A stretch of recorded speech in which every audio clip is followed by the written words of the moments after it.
गावाकडून बेंगळुरूच्या कामासाठी निघालो. आजचा दुसरा दिवस. सकाळी सूर्योदय होण्याच्या आतच मी निघतो आहे, कारण मला बेंगलोरला पोहोचेपर्यंत 3 तास लागतात. तर पहिला माझा टप्पा होतो बाईकनी. पहिल्या दिवशी गेलो होतो, बाईक पार्क केला होता, तिथून रेल्वे, तिथून मग मेट्रो, तिथून मग परत बाईक टॅक्सी, असा मी माझा प्रवास केला होता पहिल्या दिवशी. मग दुसऱ्या दिवशी असं उशीर झाला, मग मी आज पूर्ण गाडीनेच प्रवास करायला लागलो. गाडी घेऊनच चाललेलो आहे. तर 3 तासाच्या प्रवासमध्ये 4 ते 5 गावं लागतात. त्यामध्ये प्रवास गाडीवर एकदम मस्त वाटतो. सकाळचा थंड पण आहे, पण गाडी चालवण्यात मजा पण खूप येत आहे.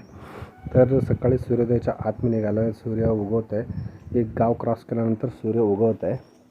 तर माझा हा प्रवास चालू झाला आज सकाळचा. तर दररोजच्या प्रवासामध्ये मी 2 प्रकारचे अनुभव घेतले. पहिला गव्हर्मेंटचे ट्रॅव्हल्स, म्हणजे रेल्वेने आणि बसने वगैरे जायचं असं ठरवलं होतं, पण तिथं जमलं नाही, कारण टायमिंग्स मला मॅच होत नाही. मला 9:30 वाजता दुकान उघडावं लागतं.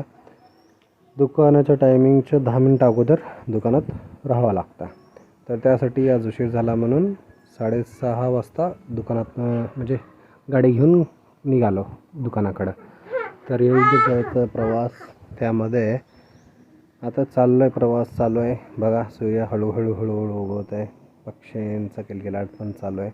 सकाळचा प्रवास. रोड फ्री, नॅशनल हायवे आहे, कुणाचंच टेन्शन नाही. आरामात निघालो आहे. 30-40च्या वर मी जात नाही आहे, कारण ह्या हायवेवर रोड ॲक्सिडेंट भरपूर होतात. कुठेही जाऊ दे, मी 30-40च्या वर स्पीड चालवत नाही आहे. सेफ्टी फर्स्ट ठेवतो. हे गावाचा दुसरा टप्पा. इथून माझा प्रवास जवळपास चालणारच होता की मध्ये रेल्वे फाटक आला. तर तिथे मला थोडा उशीर थांबावं लागते, कारण रेल्वे क्रॉसिंग आहे. रेल्वे क्रॉसिंग संपल्यानंतर नेक्स्ट टप्पा प्रवासाचा चालू होतो. तर माझा दररोजचा प्रवास मी तुम्हाला दररोजच्या डेली व्हिडिओजमध्ये मी दाखवत आहे, कारण जे तुम्हाला मागच्या वर्षी सांगितलं होतं की कमाई 10 पटीने वाढवायचं आहे. तर त्या 10 पटीने वाढवण्यामध्ये हे एक सुरुवात. कंटिन्युअसली अपलोड केल्यानंतर यश मिळतं आहे असं भरपूर जणांकडून ऐकलं आहे. तर त्या हिशोबाने मी आता कंटिन्यू अपलोड करणार आहे. डेलीचे व्हिडिओ येत राहणार आहेत. एक दिवस जरी लेट झाला तर दुसऱ्या दिवशी ते व्हिडिओ मिळणार तुम्हाला. डेली व्हिडिओ अपलोड होत राहतील. काही अपडेट्स असतील, काही नवीन माहिती पाहिजे असेल, कर्नाटकमध्ये कोण नवीन येणार असेल बेंगलोरच्या कामाला, तुम्ही विचारू शकता की बेंगलोरचं कसं काय वातावरण.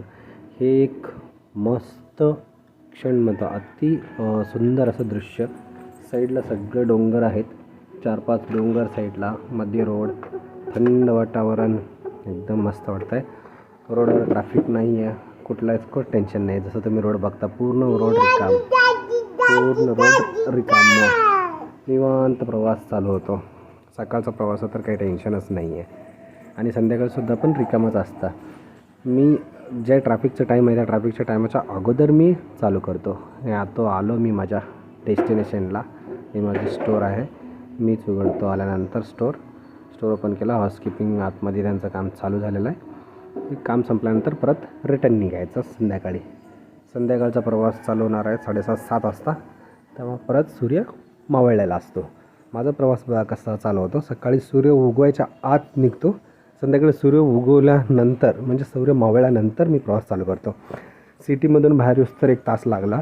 तर हे डायरेक्ट नॅशनल हायवेवर आल्यानंतर मी थोडा व्हिडिओ घेतला, कारण माझ्याकडे काही स्टँड वगैरे नाही आहे. एका हातानेच मी व्हिडिओ शूट करतो. जिथे मला टाईम मिळतं तिथे मी थोडा व्हिडिओ घेतो. फ्री स्पेस बघून, ट्रॅफिक जिथे नाही आहे असं बघून मी व्हिडिओ करतो. सेफ्टीचं पूर्ण काळजी घेतो. हेल्मेट वगैरे तर असते. संध्याकाळचं वातावरण थोडं रिमझिम पाऊस होण्याची शक्यता होत होती. थोडं पुढं येता मला रिमझिम पाऊस लागलाच थोडासा, हलकासा. मी भिजलो तिथं. आणि इथं राम मंदिर आहे हनुमानचं. तर त्यांचं सुंदर असं प्रतिमा तिथं बनवलेला होता गावकऱ्यांनी. पुढे मंदिर आहे, मंदिरचं पण दर्शन करत होतं तुम्हाला. मंदिराला पण खूप सारं चांगलं सजावट केलं होतं. पुढे जाताना ट्रॅफिक पोलीसचं सिग्नल लागतं. तिथं बस थांबल्यानंतर काही पोरी शाळेवरनं चाललेले आहेत, ट्रॅफिकचं आहे ते पण आहे इथं पुढं. हे बाय ट्रॅफिकमध्ये मी थांबलो होतो. तर इथं यांनी रेल्वे क्रॉस म्हणजे बसमध्ये उतरून घरी चाललेले आहेत पोरी. सिग्नल चालू आहे. सिग्नल संपल्यानंतर पुढचा प्रवास आपला चालू राहील. हे मंदिर आहे हनुमान मंदिर. हे खूप प्रसिद्ध मंदिर आहे हनुमानचं. किंगल हनुमंतय्या म्हणून आहे. खूप छान आहे हनुमान मंदिर. जागृत मारुती मंदिर आहे. पूर्ण रोडभर यांनी सजावट केलेलं आहे. हायवे रोडावर यांचं लाईटिंगचं सजावट आहे. तर हे मंदिर खूप प्रसिद्ध आहे.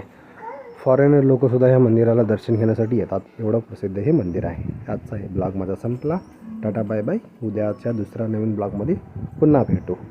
कसा वाटला सांगा कमेंट करून.